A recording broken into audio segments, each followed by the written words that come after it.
كل نادي وله بداية، إلا الأهلي كانت بدايته بطولة في زمن كانت فيه الكرة مجرد لعبة للنقط. الأهلي دخل غار القواعد، وده كان أول كاس في دولاب المجد. يلا نحكي.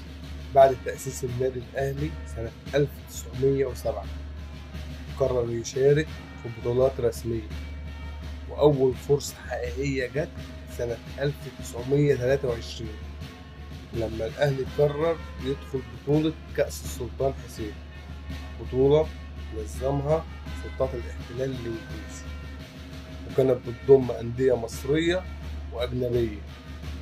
بس الأهلي كان داخل بقلب أسد. سنة 1924 كانت لحظة تاريخية. الأهلي قدر يوصل للنهائي، وكان قدامه نادي قوي جدا من السكة الحديد، وفي مباراة نار الأهلي فاز وحقق أول بطولة رسمية في تاريخه، كأس السلطان حسين سنة 1924.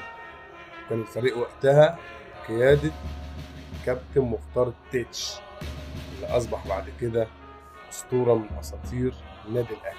الحدث ده كان كبير جدا، مكانش مجرد فوز بكاس، كانت أول مرة نادي مصري يمثل شعبه ويفوز ببطولة ضد فرق أجنبية وقت الاحتلال، وده خلى الناس تحب الأهلي أكتر وتشوفه نادي الوطن ونادي الشعب.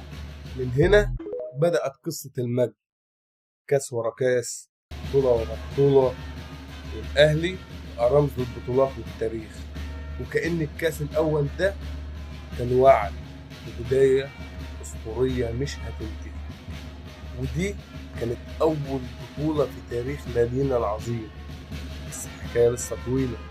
الحلقة الجاية نتكلم عن أول قمة نارية جمعت بين الأهلي والزمالك، وحكايات بدأت منها أكبر منافسة في تاريخ الكرة العربية. لو عجبتك الحلقة دوس لايك واشترك في القناة، لأن التاريخ لسه بيحكي، وفي النهاية الأهلي دايما في القلب. سلام.